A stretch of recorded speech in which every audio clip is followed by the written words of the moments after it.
Bonjour mesdames et messieurs, bonjour chères auditrices, bonjour chers auditeurs, bonjour à tous les élèves de la classe éclaireur Pro Vérité.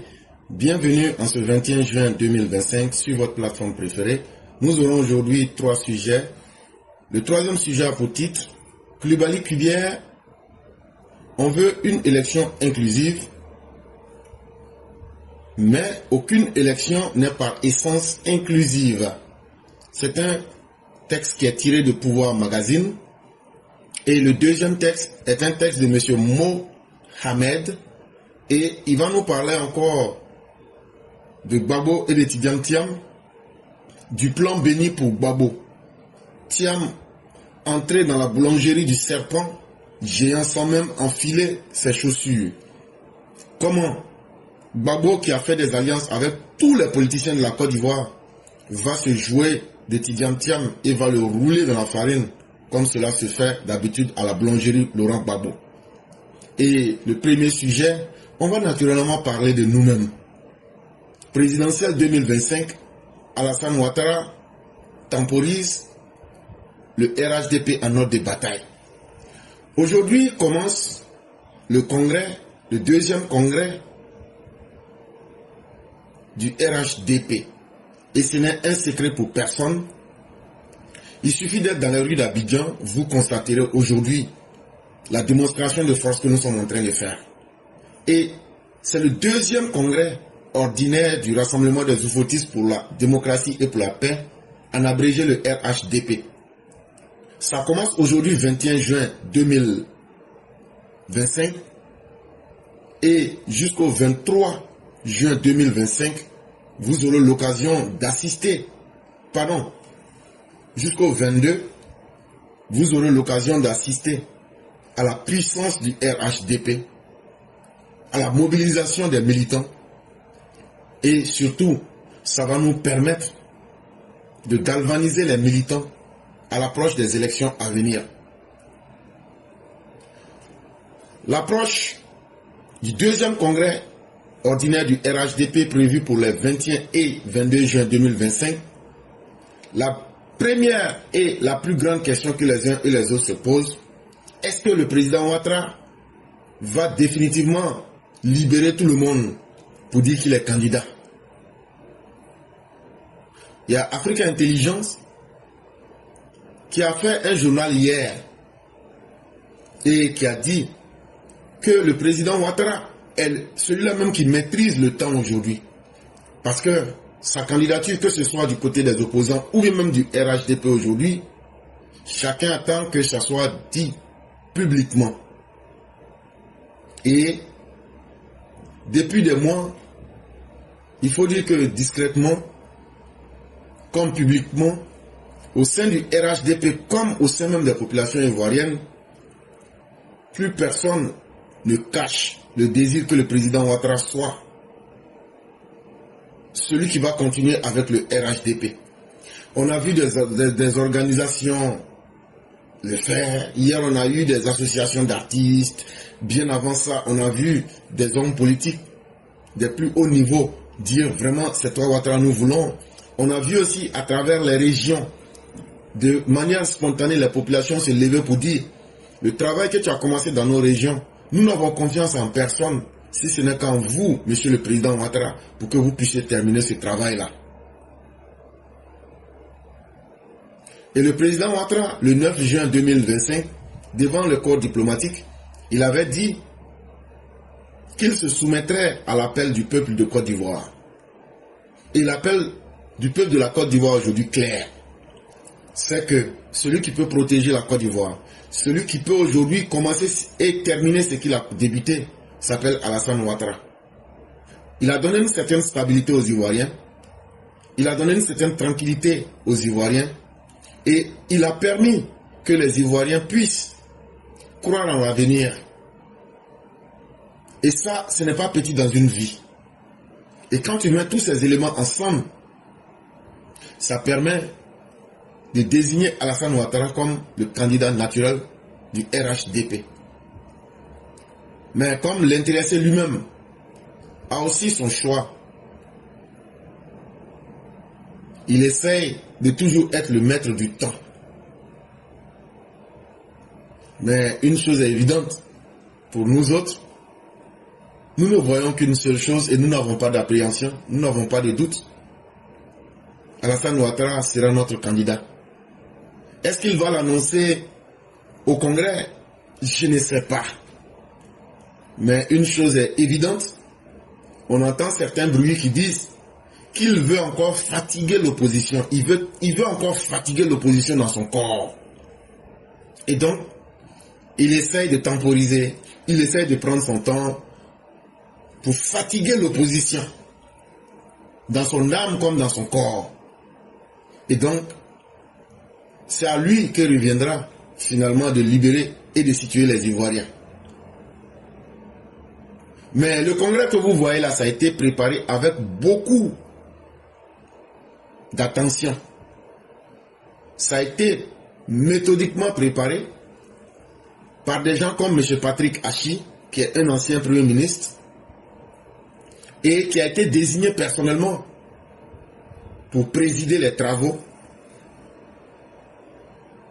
On a eu aussi des personnes comme M. Kone Kafana, qui est lui président du directoire, M. Ibrahim Sissé Bakongo, qui ont aussi apporté leur contribution. Et si vous arrivez aujourd'hui, à l'instant où je suis en train de vous parler, comment ils appellent leur endroit là, le coin ils ont construit là, à Port-Boué là, c'est rempli d'hommes.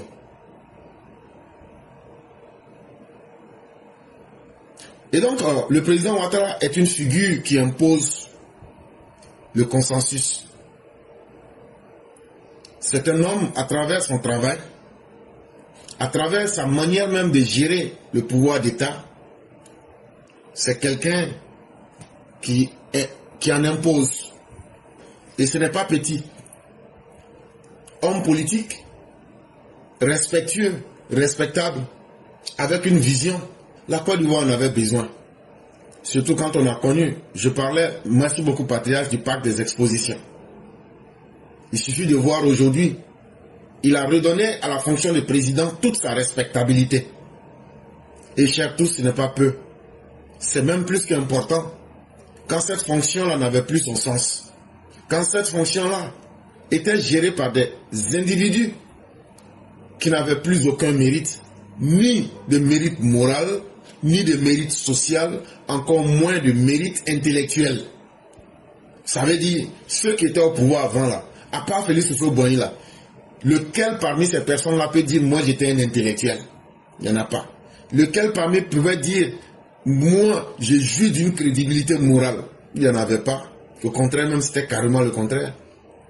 lequel d'entre eux pouvait dire, humainement parlant, voilà ce que je peux apporter aux autres pour qu'ils soient satisfaits d'eux-mêmes et qu'ils soient satisfaits de moi en termes de projet d'avenir. Il n'y en avait pas.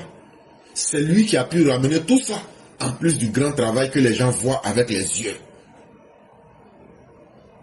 Et on va profiter en ce 21 et 22 juin 2025 pour faire une démonstration de force. Les populations vont sortir à travers ce deuxième congrès ordinaire du RHDP pour montrer la suprématie du RHDP sur une opposition affaiblie, une opposition qui est complètement en brousse, comme on le dit chez nous. Et donc, aujourd'hui, c'est le premier jour, ça commence au parc des expositions. Demain, les gens vont se retrouver à Ebimpe pour finalement mettre fin à ce congrès, le deuxième ordinaire du RHDP. Et au stade d'Ebimpe, nous attendons plus de 60 000 personnes, ce qui est la capacité maximale de ce stade-là. Et toutes ces personnes-là sont des militantes. Toutes ces personnes sont des Ivoiriens et des Ivoiriennes qui vont aller dire au président Ouattara, ton travail est exceptionnel, c'est ce que nous voulons pour nous-mêmes et pour les générations à venir. Et en tout cas, ce qu'il faut déjà savoir, c'est que dans ce congrès qui se déroule là, le président Ouattara, il veut pas. Je dis bien, il veut pas. Il veut pas. Il sera reconduit comme le président du RHDP, ça c'est un. Et il veut pas. Il sera reconduit et désigné comme le candidat du RHDP pour les élections du 25 octobre 2025. Parce que c'est ce que les militants souhaitent. Et les militants, c'est ce qu'ils ont dit et démontré lors des différents pré-congrès éclatés qui ont été organisés à travers le pays. Donc le président Ouattara, là, lui pensait que je suis directeur adjoint du FMI, je suis ceci. Il ne savait pas que nous aussi on avait notre plan. Maintenant, là, il vient d'être notre otage. Maintenant, là, un otage, on ne demande pas son avis. Un otage, là, c'est que ses ravisseurs lui disent, là, c'est ce qu'il va faire. Donc viens, tu t'es fatigué. Ce qui est mieux pour toi, là, soit tu te tais, ou même soit tu dis oui, et puis on passe. Mais actuellement, là, tu es notre otage. Surtout, là, quand on va te mettre dans le stade, là, demain, là, quand tu vas rentrer dans le stade, là, tu ne vas pas sortir seul. On va être là, on va te regarder, tu vas dire, j'ai compris. Tellement on va te regarder, là, toi-même, là, il aura peur. Il va dire, j'ai compris, j'accepte. Il ne va pas s'en rendre compte. Donc, chers Ivoiriens, c'est pour vous dire que nous aimons le président Ouattara. Et sans surprise, à travers Kouassi, qui a organisé un sondage, ce sondage-là, ils l'ont réalisé le 18 juin 2025. Ils ont posé une simple question.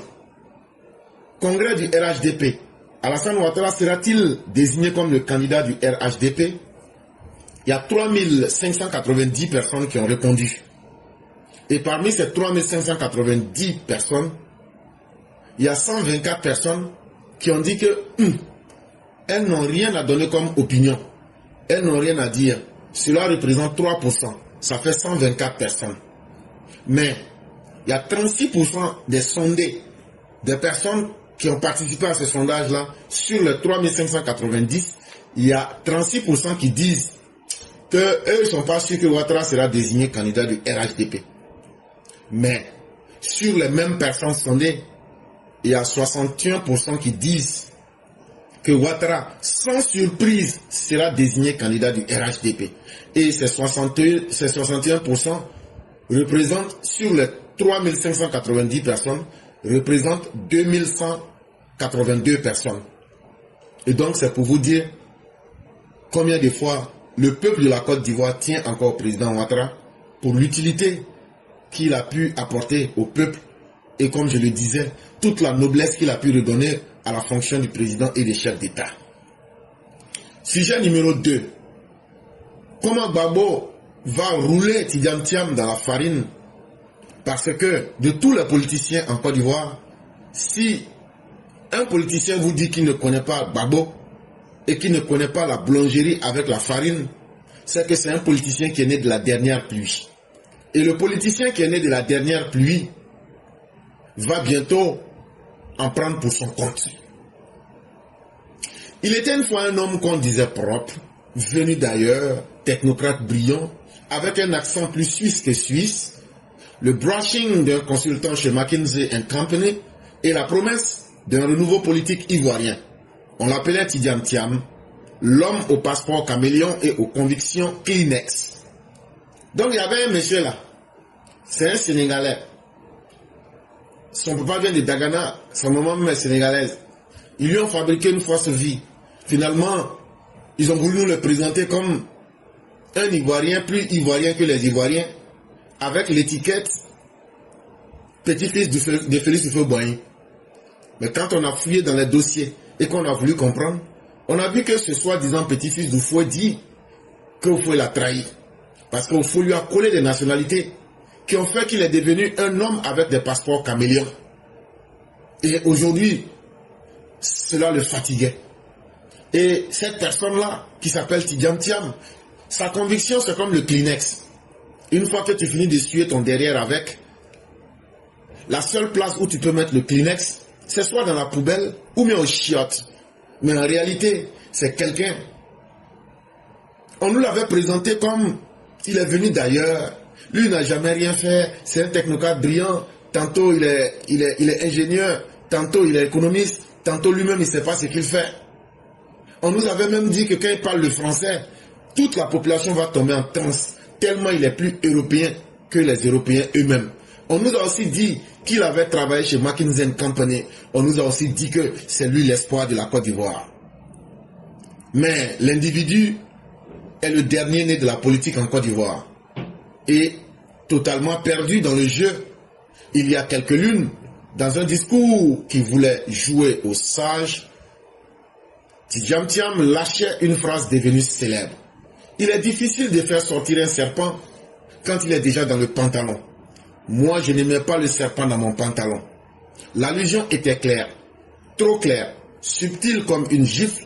Le serpent, c'était Laurent Gbagbo et son PPACI. Le pantalon, c'était lui-même, bien sûr. Il se présentait comme le seul homme debout, celui qui ne participe pas avec les pyromanes de la République. Monsieur était différent.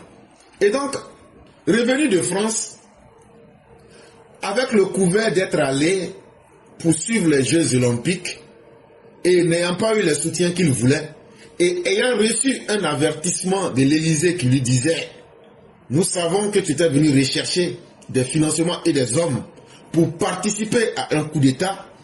Si tu ne veux pas qu'on t'interdise la France, fais attention, arrête ce que tu as commencé. Parce que voilà un dossier où on t'a attrapé dans une histoire de pétrole.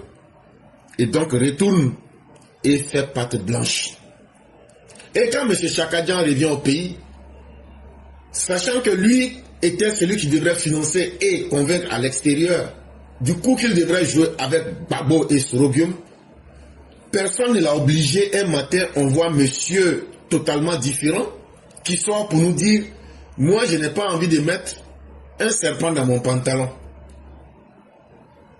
Mais as-tu commencé l'élevage des serpents? En tout cas, quand l'individu a parlé, il nous disait que lui ne va jamais se mettre dans un mauvais plan pour aider ceux qui veulent brûler la République, alors qu'on ne lui avait rien demandé. Ça, c'était il y a quelques mois. Mais depuis quelques jours, c'est-à-dire pratiquement 2 ou 3 jours, le totem qu'il avait dit qu'il n'allait pas manger, voilà qu'aujourd'hui, le Sénégalais de Dagana se met à ramper et il a fini par glisser dans le même sac que le serpent lui-même. Et ne vous dites pas que ça a été fait n'importe comment. Il n'a même pas pris le temps d'avertir ses anciens camarades du CAP-CI. Il n'a pas respecté Aglagla, il n'a pas respecté Blé la Machette, il n'a pas respecté Afiette. Alors qu'à travers le CAP-CI, ils avaient caressé le souhait de mobiliser politiquement. Mais Tidiane Thiam a sauté les 2 pieds pour se jeter dans les bras du faussaire historique de la République, Laurent Gbagbo, le maître du chaos, toujours en chemise pagne. Et donc, qu'est-ce que vous voulez? quand tu viens dans un environnement, que tu ne prends pas le temps de te connaître toi-même et de connaître l'environnement, tu ne peux qu'aller que de revirement en revirement. Et finalement, toi-même là, tu auras un vertige qui va te conduire en transe. Que ce soit Simone Gbagbo, que ce soit, Simone Evier, que ce soit Afingessa ou encore Blé Goudé, ceux-là même qui sont des vétérans même du désordre, eux, ils disent qu'ils se sentent extrêmement trahis. Parce qu'aujourd'hui, le banquier, nous dit-on, le meilleur banquier de la préhistoire, qui était l'individu qui voulait être le plus crédible de la plateforme CAPCI, et que ce ramassis de figures usées et ces ramassis de vétérans du désordre qui pensaient qu'ils allaient pouvoir utiliser Chakadian pour leur propre programme, ils se sentent aujourd'hui floués parce que Chakadian vient de les trahir alors que c'est eux qui avaient fait le plan de le trahir avant. Et donc Thiam ne leur a fait que vendre des rêves. Thiam a vendu des sondages pipeaux, des sondages bandés cons. Il leur a fait croire que lui il a un carnet d'adresses fantasmé et que son carnet d'adresses là, il suffit que lui mette un peu de levure, ça va se lever. Et il leur a fait croire à une popularité imaginaire en leur disant que lui il est plus populaire que Laurent Gbagbo. Mais c'est ce même Laurent Gbagbo qu'il a fini par rejoindre aujourd'hui. Est-ce qu'il est en tourisme politique parce qu'il est perdu? Et étant le dernier né de la politique en Côte d'Ivoire, est-ce qu'un jour sa boussole morale ne va pas tourner pour se retrouver au GPS? Mais en tout cas, le dernier né de la politique en Côte d'Ivoire ne sait pas encore où mettre les pieds. Et ça nous permet de comprendre quelque chose.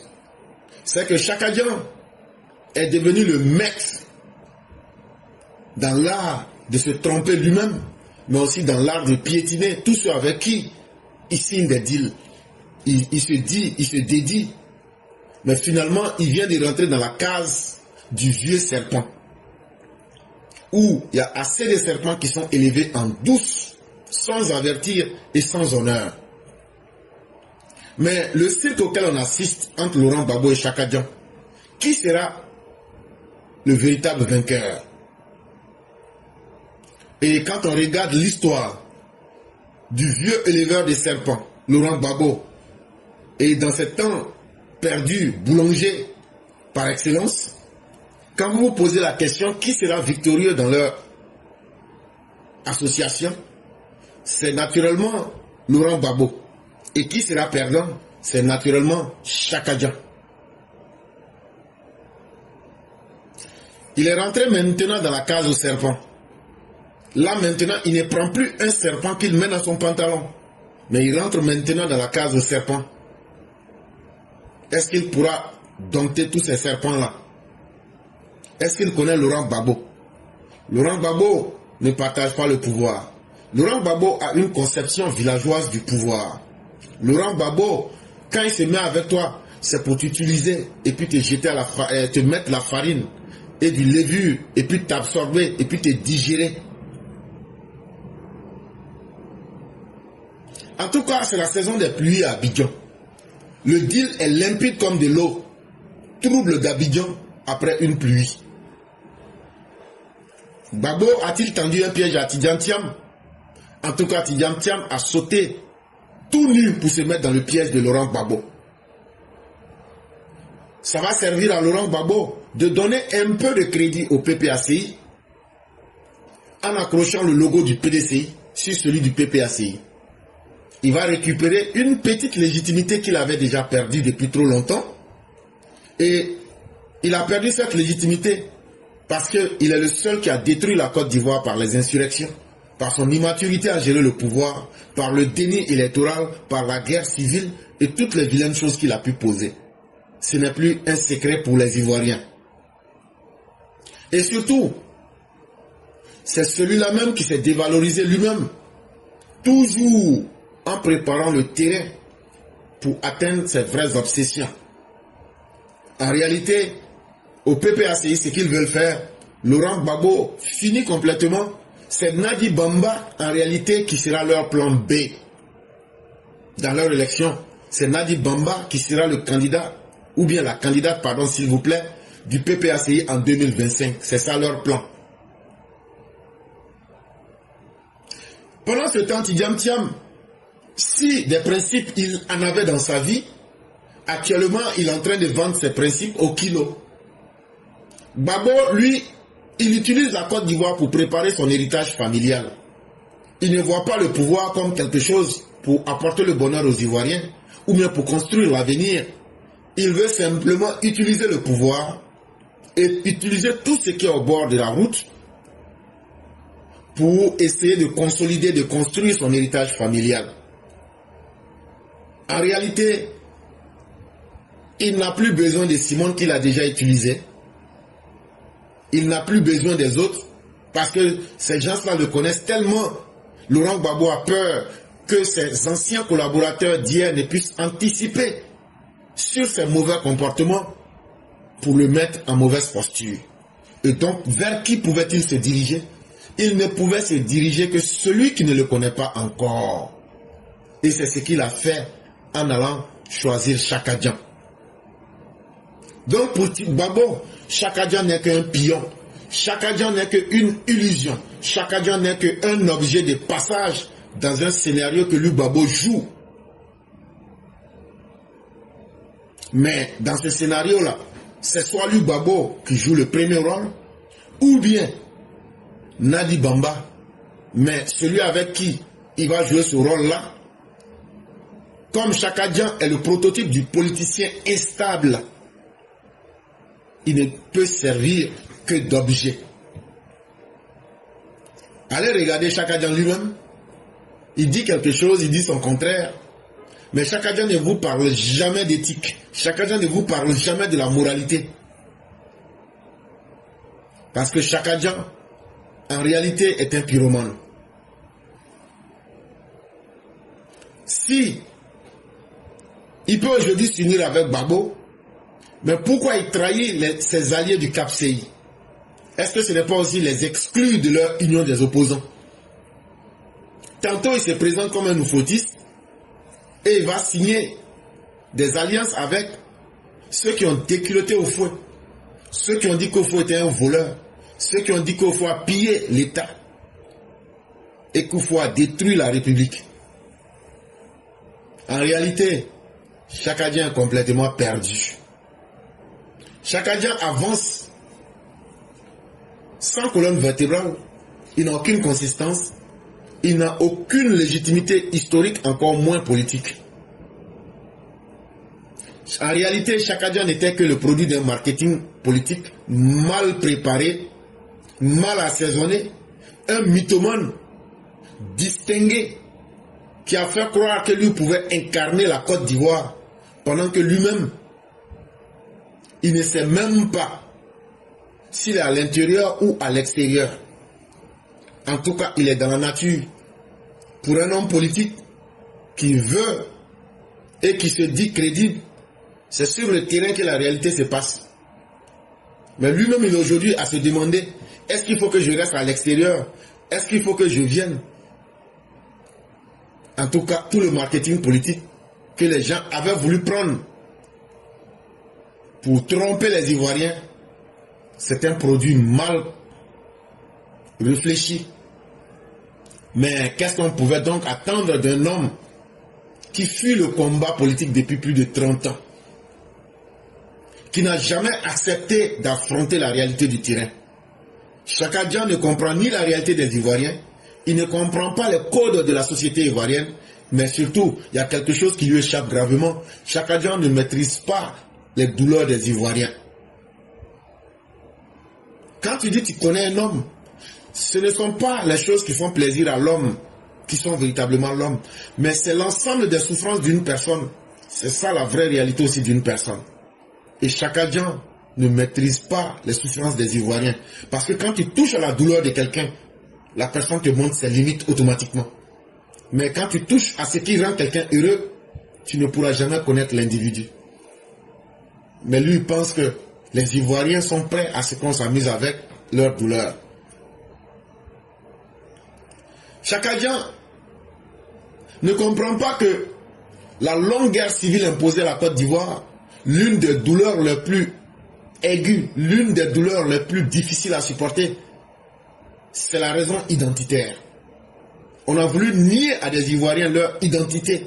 On a voulu leur nier leur histoire. On a voulu leur nier leur humanité. On a voulu leur nier leur dignité. Quand Chaka Dian vient aujourd'hui penser que, après cette longue traversée du désert, pour plaire aux Ivoiriens, lui doit se sentir obligé de mentir sur ses origines. Il doit se sentir obligé de mentir sur ses passeports. Il doit être obligé de mentir que lui connaît tout le monde et prendre des selfies. Et que pour régner, il doit se coucher dans les bras du pire que Laurent Gbagbo. Les Ivoiriens vivent ça comme une succession d'une histoire qu'on veut leur imposer. Mais une histoire mal écrite et mal inspirée. Mais ça montre aussi à travers cette union entre Gbagbo et Tidiane Thiam que Chaka Dian est un homme qui est fini. C'est un homme terminé. C'est un homme dépassé. C'est un homme caduc. C'est un homme hors service. Il vient de perdre le peu d'image qui lui restait encore. Laurent Gbagbo que vous voyez là, qui s'associe à Laurent Gbagbo? Depuis qu'il était président, les gens même disent quand il était opposé, il a trahi tout le monde. Quand il était président, aucun chef d'État ne s'est associé à lui. Aujourd'hui, devenu opposant, il ne peut même pas être même simple médiateur quelque part. Tout le monde le fuit comme la peste. Parce que c'est un homme sans parole, c'est un homme sans engagement, c'est un homme sans cohérence. C'est un homme qui se plaît à dire que lui, il n'aime que tromper les autres. Aujourd'hui, dans cette alliance, Chaka Dian est finalement devenu ce qu'il refusait d'être. Il est non seulement aujourd'hui dans la case au serpent, mais aujourd'hui, c'est l'éleveur du serpent Laurent Gbagbo même qui l'a encadré et qui l'a mis dans sa case et fermé. Le serpent dans le pantalon d'un autre. Et là, cette fois-ci, Chaka Dian restera coincé comme un mauvais souvenir d'une opposition qui n'a plus d'idées, qui n'a plus de dignité et qui n'a plus de repères. Dans cette histoire, qu'est-ce qu'il faut retenir? Quand tu n'as pas d'ambition et quand tu ne t'es pas préparé, tu finis toujours dans les cages des éleveurs de serpents. Et quand tu trahis les tiens, quand tu trahis ceux qui t'ont fait confiance pour juste toi-même ton propre honneur, tu finis par t'asseoir sur des piquants. Et ça, c'est l'histoire de Chaka Dian qui sera piqué à la boulangerie et qui en ressortira avec des épines entre les fesses. C'est un texte de M. Mo Ahmed que j'ai dénaturé pour encore expliquer cette histoire parce qu'il n'y a pratiquement rien de nouveau en Côte d'Ivoire et comme on est aussi pris par le temps. On va terminer avec le troisième sujet. Il y a 4 jours, Coulibaly Kubière, le président de la CEI, disait ceci. On veut une élection inclusive, mais aucune élection n'est par essence inclusive. Il dit les opposants se promènent partout pour dire on veut que tout le monde n'a qu'à participer. Il dit mais dans toute élection il y a des règles. Dans une déclaration, le président de la CEI, Kubière Coulibaly, a tenu à clarifier le sens réel de l'inclusivité électorale. Et donc, il a clairement dit que pour faire une élection là, l'inclusivité ne veut pas dire que tout le monde doit participer. C'est seulement ceux qui ont droit et ceux qui remplissent certaines conditions qui peuvent participer. Comme c'est l'opposition qui parle d'inclusivité, comme si c'est eux les plus gentils, ça veut dire tous ceux qui sont à la MACA, venez, vous allez être président. Tantôt on les voit, on ne veut plus de parrainage. Mais le parrainage me fait pourquoi? Le parrainage c'est fait pour que les candidats ouya là, les candidats niafou là, ils n'ont qu'à quitter. On a vu en 2000, je pense qu'en 2020 ou en 2015, des candidats comme le Madou Coulibaly qui sont venus, qui ont été candidats, qui ont pris l'argent et puis qui disent bon, j'ai pris votre argent mais je ne participe pas aux élections. C'est ça qui a amené l'idée de parrainage. Mais surtout, le parrainage permet, on vous dit, d'aller recueillir 1%, je dis bien 1% de ceux qui sont les électeurs. Si tu n'as pas pu avoir 1% des signatures, Donc toi-même, tu sais que tu es un candidat ouïa-ouïa. Tu es un candidat en pacotille. Et donc aujourd'hui, ils veulent fuir tout ça. On ne change pas les règles d'un jeu pendant la compétition. Une élection présidentielle est trop sérieuse pour qu'on puisse se laisser guider par les désirs d'une opposition perdue, une opposition qui n'a aucune ambition, une opposition qui ne propose rien. Eux sont là pour toujours refuser, mais quand on leur demande de proposer, rien. Aujourd'hui, il faut inclure tout le monde. On ne peut pas inclure des braqueurs, on ne peut pas inclure des voleurs, on ne peut pas inclure des caméléons de nationalité. Et donc c'est face à ces critiques-là que M. Coulibaly Kibia est sorti. Il dit, les opposants demandent une élection inclusive. Il dit qu'aucun scrutin ne peut par essence l'être totalement. Il dit, il va dire la vérité que les opposants n'aiment pas. Aucune élection n'est inclusive totalement et à 100% parce qu'il y a des règles. Pour lui, l'inclusion électorale ne doit pas être confondue avec une participation sans condition. L'inclusion, là, ça ne veut pas dire que tout le monde peut participer sans condition. Sinon, le code électoral qui est écrit là n'aura pas son sens. La constitution elle-même n'aura pas son sens. Le code des nationalités n'aura pas son sens. Donc c'est pour les opposants. Parce qu'aujourd'hui en difficulté. Sinon, vous, on a vu en Côte d'Ivoire, Alassane Ouattara remplissait toutes les conditions. Mais vous avez dit que vous n'allez jamais lui permettre d'être candidat et que vous avez voté l'article 35 même pour l'empêcher. On a vu ça ici. Mais pour vous là, il n'y a rien qui a été fait. On dit allez déposer les papiers. On dit assumez votre propre vie, mais vous en êtes incapable. Et vous voulez que les autres essaient de prendre les conséquences de vos actes à vos places, à votre place. Jésus allait mourir à Golgotha, mais ça a changé quoi? On a toujours conservé nos mauvais comportements. Est-ce que cette opposition n'est pas à l'image que je viens de dire? Elle commet des impairs, des iniquités, des mauvaises actions, et elle veut que ce soit les personnes qu'elle accuse, cette opposition, qui assument les conséquences de ces méfaits. Cela ne peut pas se faire. La compétition électorale est encadrée par des règles précises. Il rappelle également l'origine du concept d'inclusivité qui concerne initialement les personnes en situation de handicap, appelant à ne pas dénaturer cette exigence légitime. Coulibaly Kibia est sorti, il dit que quand on parle d'inclusivité là, qu'il faut d'abord aussi rappeler qu'il y a le code électoral qui est là, il y a des règles qui sont très précises pour encadrer les élections. On ne se lève pas comme l'élection, une élection villageoise, pour dire c'est celui-là qui est là, voilà comment on va peut changer les règles à n'importe quel moment. Les règles ont été émises, les règles sont là, ces règles-là seront respectées. Il dit l'origine du concept d'inclusivité là. L'inclusivité, le mot qu'ils utilisent là, il dit le mot là est quitté où? Il dit le mot là. Il dit, on a constaté qu'il y a des gens qui ont des handicaps. Quand on parle d'handicap, ça peut être physique. On peut voir comme on peut ne pas voir. Il dit, à l'origine, pour ne pas exclure les gens qui ont des handicaps, c'est ce qui a fait qu'ils ont introduit le mot inclusivité pour dire que le concept d'inclusivité initialement concernait les personnes en situation de handicap. Mais aujourd'hui, l'opposition veut dénaturer ce concept-là sans regarder le concept réel et sans regarder la réalité du terrain. Parce qu'ils pensent qu'on va accepter leurs caprices et on va se plier à eux.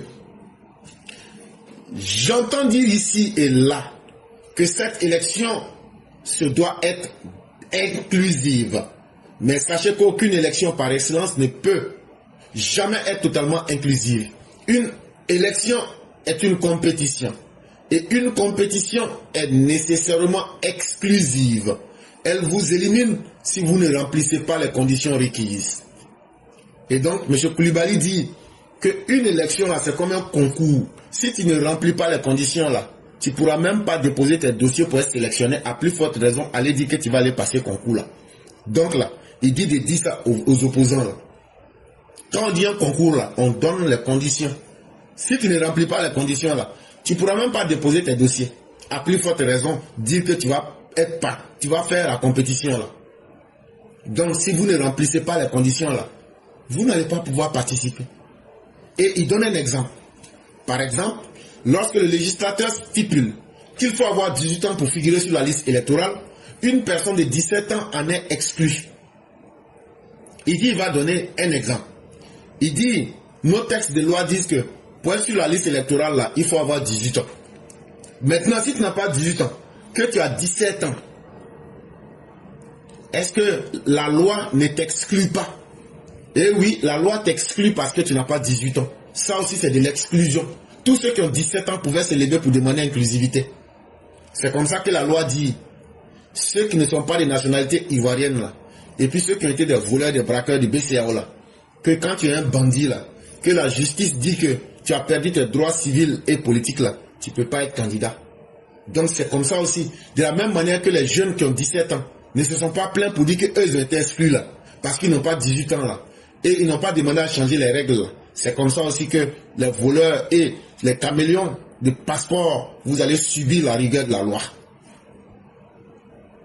Lorsqu'il est exigé d'être ivoirien pour s'inscrire, celui qui ne l'est pas ne peut pas y figurer. Quand la loi impose de jouir de ses droits civils et politiques, ceux qui sont déchus sont automatiquement exclus. Il prend les cas. Il dit, quand on dit seuls les Ivoiriens peuvent s'inscrire sur la liste électorale et que toi tu étais franco-sénégalais, suisse, je ne sais quoi, la loi ivoirienne dit puisque tu n'es pas exclusivement ivoirien, tu ne peux pas t'inscrire. Ça c'est de Tidjane Thiam, il parle. Et de Babo, il dit, quand tu as été un braqueur de banque et puis tu es content partout là, et que la justice t'a frappé en pleine journée, et puis tu n'as plus de droits civils et politiques, tu seras déchu automatiquement. Si tu veux mordre quelqu'un, il faut aller mordre la justice. Il n'y a donc aucune élection dans le monde qui soit véritablement inclusive. Cette notion d'inclusivité électorale est apparue il y a une vingtaine d'années sous l'impulsion d'organisations internationales. Elle visait alors à garantir la participation des personnes handicapées, les malvoyants, les malentendants, les personnes en mobilité réduite qui, bien que remplissant des conditions légales, ne parvenaient pas à exercer leurs droits électoraux en pratique. Il dit, quand vous voyez nos opposants là, ils pensent qu'ils veulent tromper les gens. Le mot inclusivité qu'ils veulent utiliser là, ce sont les organisations internationales qui à un moment ont constaté que dans le monde, les gens qui ne voient pas, comme par exemple les malvoyants, parce que quand on dit malvoyant, ça peut être que tu es aveugle, comme ça peut être que ta vision est floue, ou bien tu n'as pas une bonne vision, ou bien même ta vision, même là on appelle ça vision de tunnel, tu ne vois pas, c'est comme si tu vois dans un tunnel. Ce sont les personnes qui n'entendent pas bien. Ce sont des personnes qui ont un handicap physique ou interne. Malgré que ces personnes remplissaient toutes les conditions, beaucoup de fois, on n'acceptait pas, à cause de leur handicap, qu'elles puissent compétir aux élections. Il dit c'est là que dans les accords internationaux, les organisations internationales, après avoir constaté ce problème, il y a pratiquement 20 ans, ils ont dit il faut que les personnes handicapés soient inclus dans les élections parce qu'on ne peut pas prendre leur handicap pour les juger. Est-ce que parmi les opposants, là, il y a un malvoyant? Est-ce que parmi nos opposants, il y a un qui a un handicap? Est-ce que parmi nos opposants, là, il y a quelqu'un qui a la mobilité réduite? Maintenant, si vous voulez vraiment utiliser le concept, le mot inclusivité, là, Simone Babo, il faut aller casser tes deux yeux. Là, quand tu vas devenir malvoyante, là, on va te prendre. Babo, il faut aller là, tu casses tes deux tympans. On va dire que tu es malentendant. Et donc, on va dire donc que comme maintenant tu es devenu quelqu'un qui est un handicapé là, on va maintenant prendre pour dire l'inclusivité, on va te mettre dedans. Toi, Chakadjan là, il faut aller, tu casses tes deux pieds. Tu vas devenir personne en mobilité réduite. Là, comme ça, on pourra dire que non, on va vous inclure là-dedans. Vous avez compris? On ne demande rien sans rien. Vous ne serez pas inclus sur la base du faux. Maintenant, si vous utilisez le concept d'inclusivité, c'est un concept qui est né il y a 20 ans. Ce sont les organisations internationales qui ont constaté, comme je venais de le dire, que les personnes qui avaient des handicaps, on les empêchait d'être candidats. Et donc, est-ce que vous avez des handicaps? Donc là, je vous ai donné à chacun d'entre vous une solution. Simone, tu casses tes deux yeux, ou bien tu viens, moi-même je vais mettre l'acide dans tes yeux. Babo, toi là, tu peux mettre couteau dans le feu, tu casses tes deux tympans, tu deviens malentendant. Chakajan, comme lui, il est long, on dirait un serpent sans colonne vertébrale là. Lui, on va lui casser les deux pieds. Et puis maintenant, ils auront tous des handicaps. On va dire maintenant, comme l'inclusivité, comme le demandent les organisations internationales là. Voici les trois, mais voici les opposants, ils sont tous handicapés. Prenez-les maintenant et puis incluez-les là-dedans. Là, comme ça, là, vous allez voir qu'on ne va pas refuser. On va aller avec des candidats ton. Et là, ça sera encore la totale, ça sera intéressant. Et même aussi, moi-même là, je vais chercher aussi les paraplégiques pour les mettre dedans. Et quand c'est comme ça, l'élection sera très intéressante. Le code électoral ne dit nulle part que l'on ne peut être électeur parce qu'on est aveugle, sourd ou en situation de handicap physique. Pourtant, ces personnes étaient souvent exclues de fait. C'est pourquoi la communauté internationale a plaidé pour leur intégration effective dans le système électoral. Donc, voilà toute la vérité qui est là. Koulibaly qui vient là, il fatigue les opposants. Hein.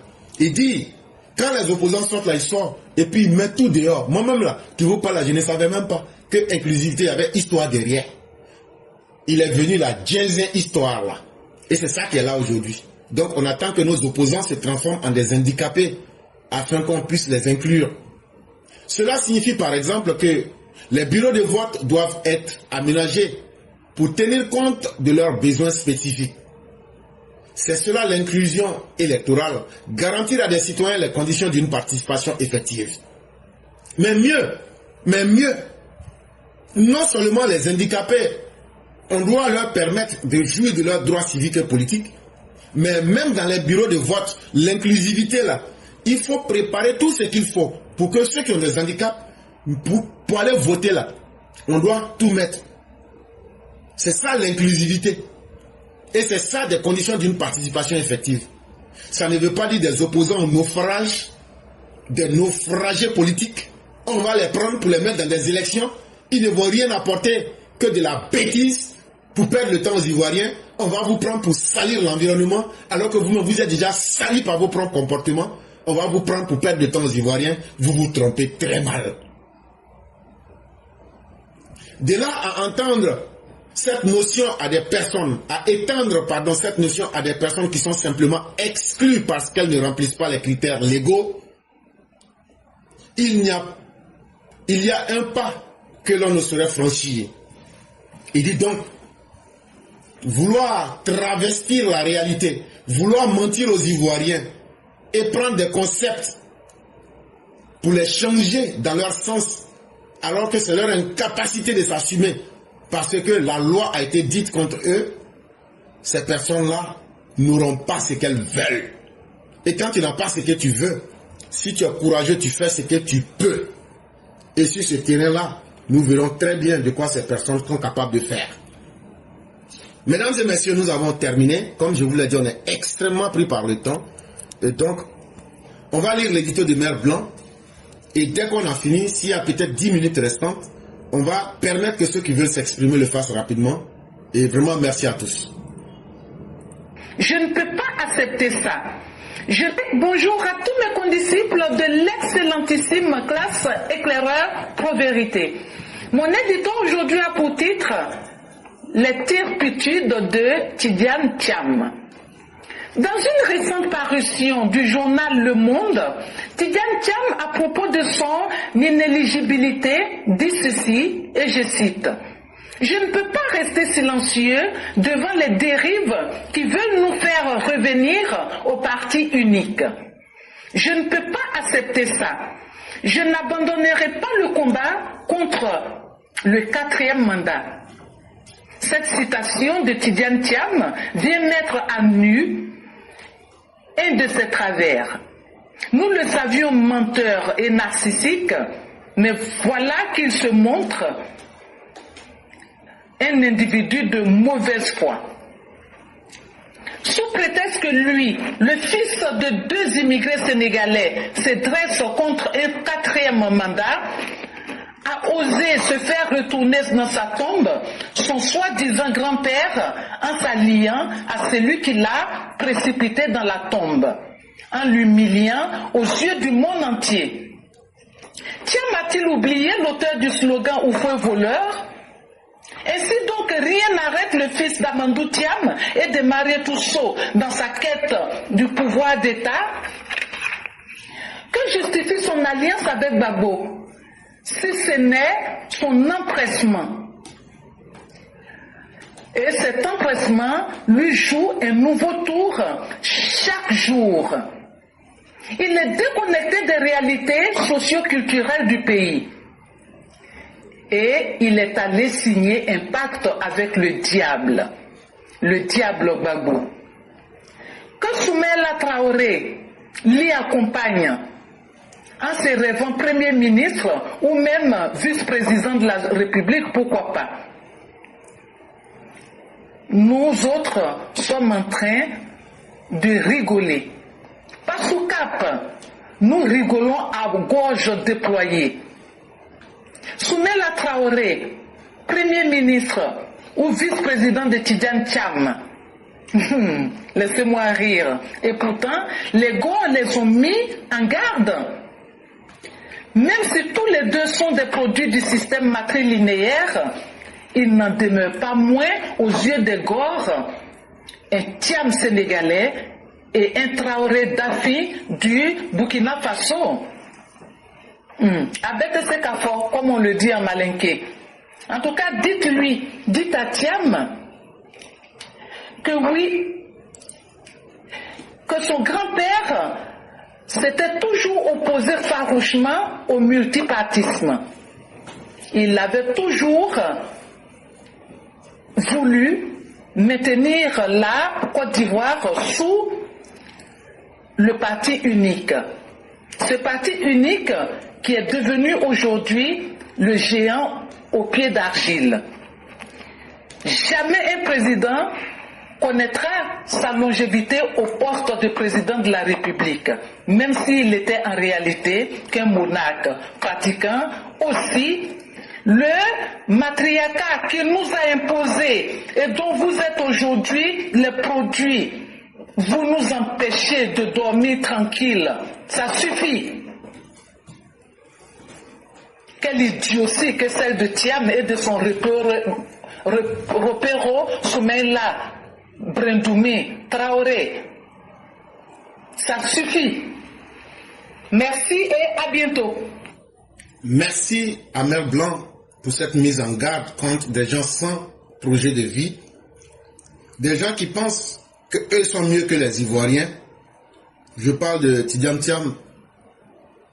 Et donc que lui peut tout imposer aux Ivoiriens. Et jusqu'à même à tomber dans la mauvaise foi. S'il veut vraiment mener le combat contre le 4e mandat, celui qui est en train de faire 4e mandat, là, il n'a qu'à venir s'arrêter devant lui. C'est trop facile de parler. Le courage, ça ne s'improvise pas quand on a 1000 lieues. Le courage, c'est quand on est en face de la réalité. Le courage, c'est quand on peut s'assumer. Le courage, c'est quand on ne fuit pas pour dire aux autres de se battre et puis attendre les résultats. Mais eux ne peuvent pas parler de 4e mandat.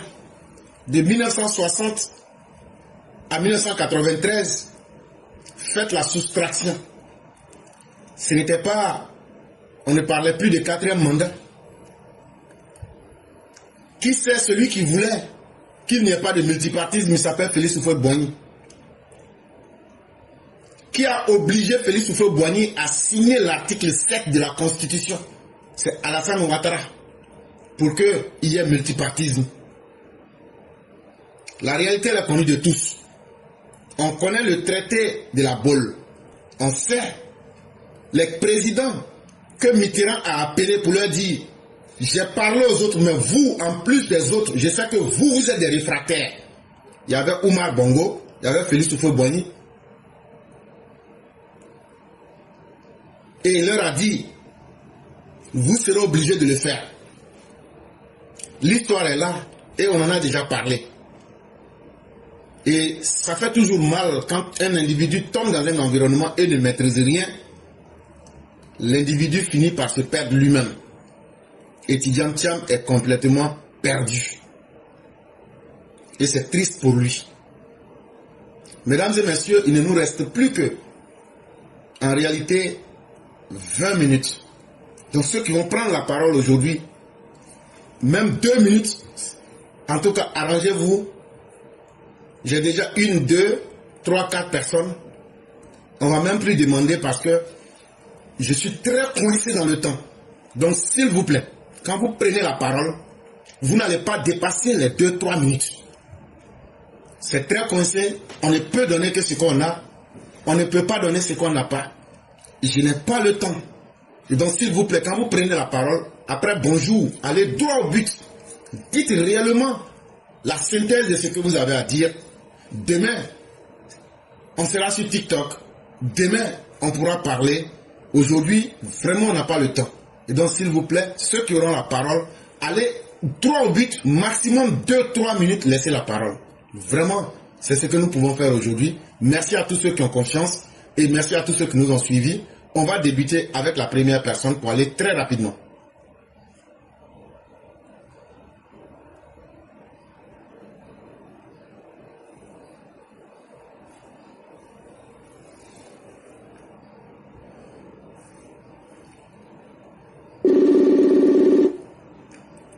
Alors?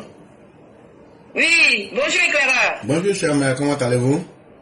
Je vais très bien, merci. Ok, donc en 2-3 minutes, ça va. 2-3 minutes, on va vous laisser la parole. Ok, ça marche, y a pas de souci. Alors je vous dis bonjour éclaireur, je dis bonjour à tous les élèves de la classe et merci beaucoup pour ce que vous faites. Éclaireur, je ne vais pas être long. Vous avez parlé d'inclusivité, la notion que comment dire, l'opposition utilise beaucoup pour nous pomper l'air. Et je remercie le président de la CEI d'avoir vraiment expliqué cette notion-là. Et mais au fond, éclaireur, moi je me dis inclusivité. Le PPACI, le PDCI, et puis les autres partis là ne sont pas exclus. Et s'ils veulent participer aux élections, il n'y a pas de souci. Il suffit d'utiliser le plan B et de dire que, voilà, Gbagbo passe la main, Tchakadjan passe la main, et Blé Goudé passe la main, et puis le tour est joué. Alors pourquoi ils viennent nous emmerder avec cette notion? Vraiment, je dis merci. Merci à tout le monde, éclaireur, je ne vais pas être longue. Et sinon, la coalition de façade, la coalition des forces du mal, on en a que faire. Merci beaucoup à tout le monde. Merci beaucoup, chère mère. L'explication que vous donnez est très belle. En ce sens que, voilà des opposants qui disent, eux ne vont pas accepter les lois que les Ivoiriens ont votées, mais eux veulent que les Ivoiriens acceptent ce qu'eux veulent. Comme si les Ivoiriens étaient totalement amoureux d'eux. Mais on va leur montrer cette fois-ci qu'il y a un peuple qui est silencieux, mais qui est très organisé, mais qui est très ferme dans ses choix. Merci à vous, chère mère. On vous souhaite un excellent week-end et toute la bonté divine. Merci beaucoup. Pareil à tout le monde. Merci infiniment. Okay.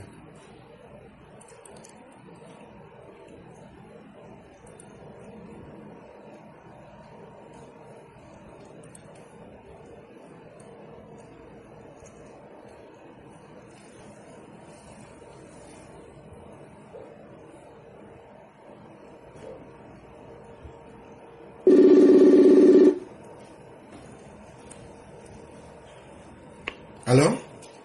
Allô? Oui, bonjour, chère mère. Bonjour, mon éclaireur pro-vérité. Bonjour à toute la classe. Comme on est vraiment... Affaire. Pour que y ait 2025, jusqu'en 2030,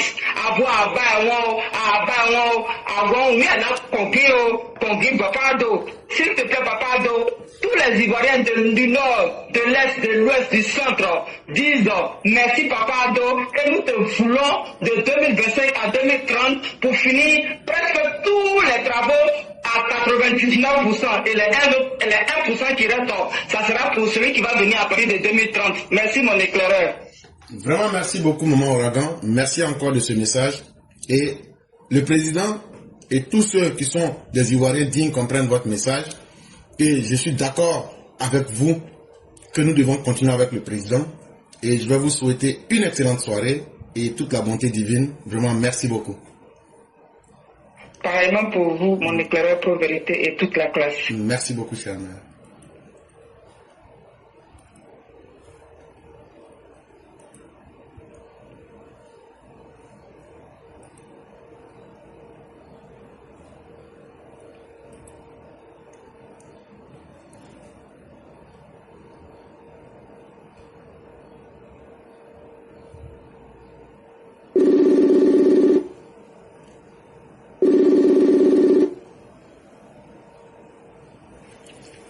Bonjour le père Vieux-Sage, comment allez-vous?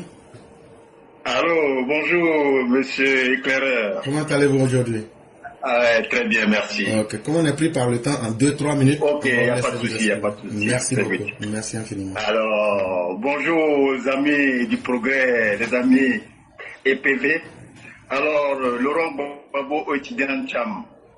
Laurent Gbagbo, papa n'a insurrection, papa n'a désordre, papa n'a crise post-électorale. Alors, vous avez vu que cette fois-ci, c'est le schéma de 2020 qu'il va mettre en place. Mais il y a une différence. La différence, c'est quoi? Ils n'ont plus l'ex-président Bédi avec eux, ils ont Gbagbo à la tête. En 2020, ils n'avaient pas l'AES. Mais en 2025, ils ont l'AES avec eux. Vous avez vu leur test hier, le député Diaoufou et Ayopougon avec les casseroles. C'est le système de Guinchan.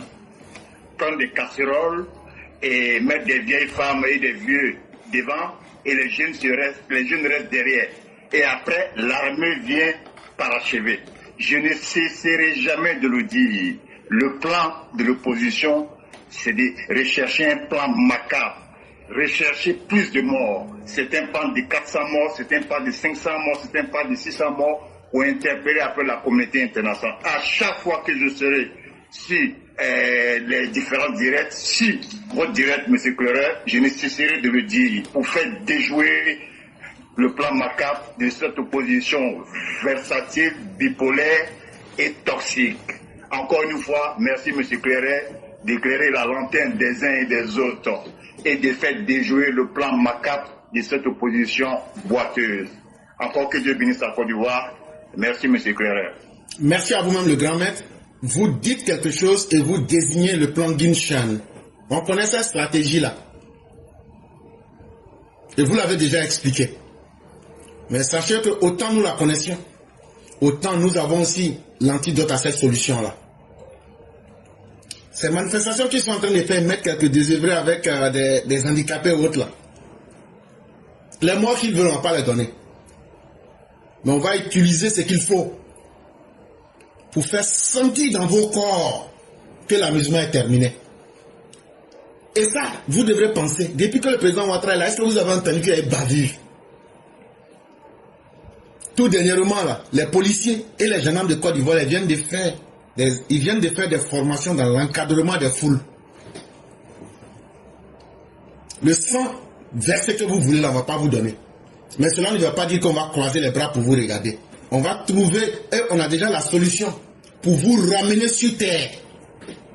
Ah, quelqu'un là, tu as pris pilon pour taper sur son dos. Est-ce que tu l'as tué? Tu as pris Gourdin là, tu as tapé ça sur son tibia. Est-ce que tu l'as tué? On sait comment on va vous calmer. Vous n'aurez pas vos 500 ou vos 1000 morts. Mais on sait comment on va vous calmer au frais. Ça là, si vous ne savez pas là, continuez seulement. Et vraiment, merci à vous le grand maître. Merci en quelques mots d'avoir éclairé la lanterne des uns et des autres. Et continuons à exposer ce qu'il faut pour que les gens comprennent la réalité. Vraiment, merci à vous. Merci de cette belle efficacité. Et que la grâce divine demeure en nous.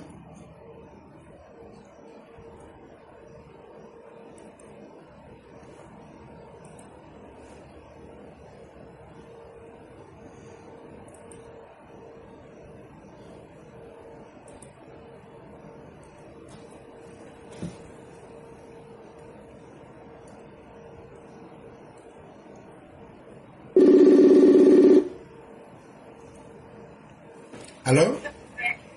Allô? Bonjour. Oui, bonjour professeur. Bonjour chère mère, comment allez-vous?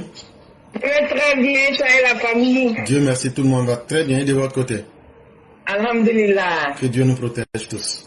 Amin, amin, amin. Wallahi, aujourd'hui, là, j'appelais seulement pour te bénir parce que moi-même, je sais ton boulot là, comment ça est. Qui est Yako? Vraiment, professeur, que Dieu te bénisse, que Dieu continue d'avoir sa main sur toi, qu'il te garde aussi longtemps en santé, pour que tu puisses tout venir ici nous éclairer. Vraiment que Dieu te garde et que tout ce que tu mets ta main dedans là, Allah n'a qu'à mettre sa baraka, la baraka toujours dessus. Vraiment, merci pour tout ce que tu fais.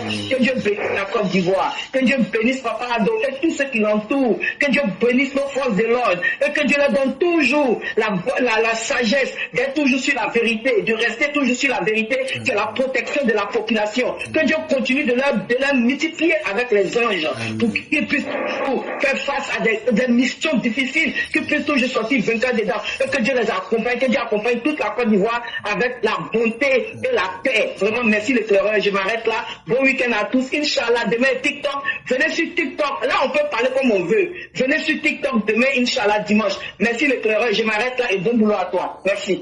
Vraiment, merci beaucoup, chère mère. Merci à tous ceux qui ont vraiment... Moi-même, ça me gêne quand on n'arrive pas à donner la parole aux autres.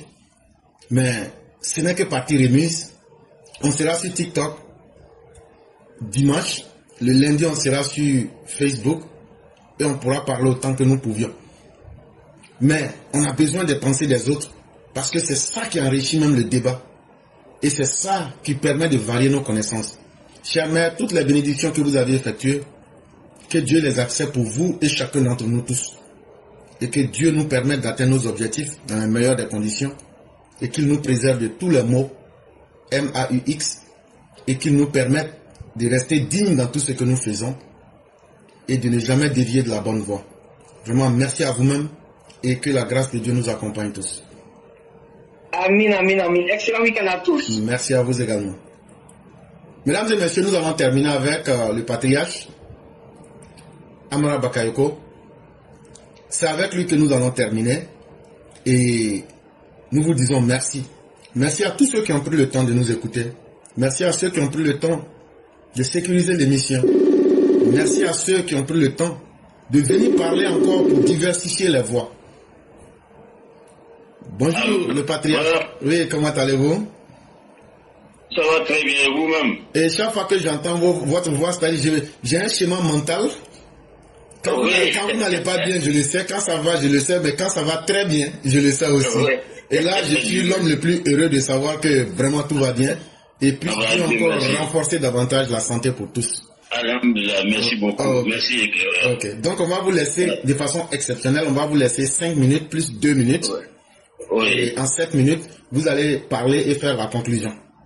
Ok, merci beaucoup, éclaireur. Merci à toute la Côte d'Ivoire. Merci à tous les EPV.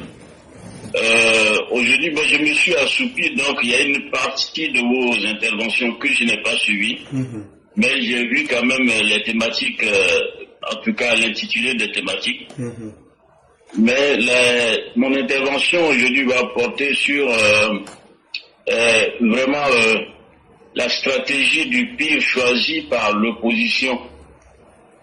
Je voudrais vraiment rassurer tous les Ivoiriens quand on voit l'engouement qu'il y a aujourd'hui au pays, parce que je suis très scotché actuellement au pays. Je vois tout ce qui se passe, les informations que nous recevons. Vraiment, il faut se rassurer. L'opposition ne peut pas gagner cette bataille. Elle va continuer à vociférer, à dire des insanités, des contre-vérités, utiliser comme à son habitude les fake news, mais ça va jamais marcher parce que nous avons compris depuis longtemps que nous n'avons pas le même schéma par rapport au projet de société que nous nourrissons, en tout cas d'un côté ou d'un autre pour la Côte d'Ivoire. L'opposition n'est pas en capacité, sur tous les plans, de proposer un projet de société à la Côte d'Ivoire. L'opposition veut se servir de la Côte d'Ivoire et le schéma a été déjà déployé sur le terrain et ça a engendré pas mal de difficultés que nous avons absorbées, en tout cas que le président de la République avec son équipe a réussi à absorber. Aujourd'hui, la Côte d'Ivoire se porte mieux et la Côte d'Ivoire ne va que se porter encore davantage mieux que ce qu'on voit aujourd'hui parce que la plupart des Ivoiriens, et vous l'avez rappelé l'autre jour, j'ai beaucoup aimé cette intervention quand vous avez dit, c'est ce qui est malheureux dans la démocratie parce que tout le monde a droit à la parole. Oui, c'est ça qui est difficile, Mais si vous vous référez à la sourate Al-Asr, c'est-à-dire le temps, où Dieu dit que par l'effet du temps, les hommes sont, nous constatons que les hommes sont en perdition et que c'est ceux qui croient en Dieu et qui s'agrippent, n'est-ce pas, à être constants dans la pratique des bonnes œuvres et qui sont patients et endurants, qui s'accrochent à la vérité, qui arrivent à émerger et à construire quelque chose de positif. C'est cette réalité que nous sommes en train de vivre. Et vraiment, nous devons vraiment être fiers d'être derrière un homme comme Alassane Ouattara, qui incarne vraiment cette sourate-là. Quelqu'un qui a choisi, en dépit de toute l'intensité de l'adversité, de rester droit dans ses bottes, de continuer à toujours fonctionner et au mieux qu'il faut pour conduire cette nation-là. Donc c'est une grande école, et vous l'avez bien rappelé, Alassane Ouattara, lui seul, est une institution. Et ça veut tout dire.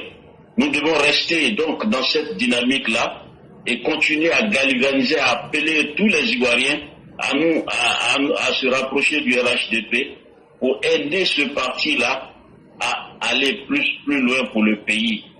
Le RHDP a encore beaucoup à donner à la Côte d'Ivoire. Le RHDP a effectivement, comme toute œuvre humaine, cet art, mais je pense que c'est le parti aujourd'hui qui regorge de pas mal de talents, de capacités et aussi de bonne volonté pour pouvoir conduire la Côte d'Ivoire à beaucoup plus de bonheur que par le passé. Laurent Gbagbo, c'est la fin d'un cycle. Laurent Gbagbo, c'est la fin d'un cycle. Nous avons fini. Il a proposé toutes sortes de schémas et aujourd'hui, avec le congrès, en fait les pré-congrès et le congrès du RHDP qui sont en train de se dérouler, nous sommes en train de vraiment voir que c'est un parti qui est réellement organisé et qui est là pour pouvoir contenir toutes les formes d'adversité qui empêchent le vrai développement. Parce que là, c'est ce qui est le problème de l'Afrique. On empêche les Africains de se développer, chacun, en tout cas pour les mauvaises volontés, ils veulent profiter des richesses africaines et ne jamais se mettre à l'eau pour construire le développement. Regardons autour de nous, sur le plan mondial, régional et partout, surtout les pays développés, ils se sont développés en se mettant au travail et en allant au charbon de façon très responsable. Et c'est ce qu'il faut. Nous devons imposer le développement. Et pour cela, je voudrais vous inviter, chers éclaireurs, et tous les EPV, qu'il y a quelque chose qu'il faut entretenir et le soutenir avec force, c'est la culture de la beauté. La culture de la beauté doit être soutenue. Amener les hommes à aimer, nos populations à aimer que ce qui est beau. Et à toujours rejeter, même si ça vient de nous, à rejeter tout ce qui est laideur, parce que derrière tout ça, nous n'allons jamais nous émanciper. La Côte d'Ivoire, le meilleur choix qu'il y a à faire, c'est de rester dans le RHDP et de soutenir ce parti qui a encore beaucoup à donner à la Côte d'Ivoire. Donc, pour conclure, ce que je vais vous dire, c'est pour vous dire que nous sommes sur la bonne voie. La Côte d'Ivoire est sur la bonne voie. Les institutions sont en train de vraiment faire amende honorable. Les choses fonctionnent au mieux. Et je pense qu'avec le temps, si nous soutenons nos institutions, elles vont pouvoir encore garantir la tranquillité, ouvrir le chemin du développement et permettre à tout citoyen d'être couvert en ce qui concerne son droit et aussi ses devoirs. Et c'est cela que nous devons soutenir et non faire comme des personnes comme Boga Sako qui, au lieu d'aller dans le sens du droit, ils ont humilié la connaissance et la Côte d'Ivoire ne sera tolérée de laisser sur son territoire vagabonder tous ces intellectuels, pseudo-intellectuels qui pensent qu'ils savent mieux que les autres, alors qu'en réalité c'est des troubadours, c'est des fauteurs de troubles, ils sont dans le culte du mal, le culte du faux Dieu, le culte de l'ethnicisme, de la division des peuples. La Côte d'Ivoire va aller au-delà de tout ça et rassembler tous ces enfants autour de l'idéal du progrès qui bénéficie à tout le monde. Bonsoir, à très bientôt. Merci éclaireur, merci à tous les auditeurs. Au revoir. Merci beaucoup, cher père. Merci à tous ceux qui nous ont suivis. Merci à tous ceux qui aiment la vérité, qui aiment le beau. Merci à vous-même. Que la grâce de Dieu nous accompagne. Merci à chacun et à chacune. Demain, on se retrouve sur TikTok. Merci beaucoup. Au revoir. Merci.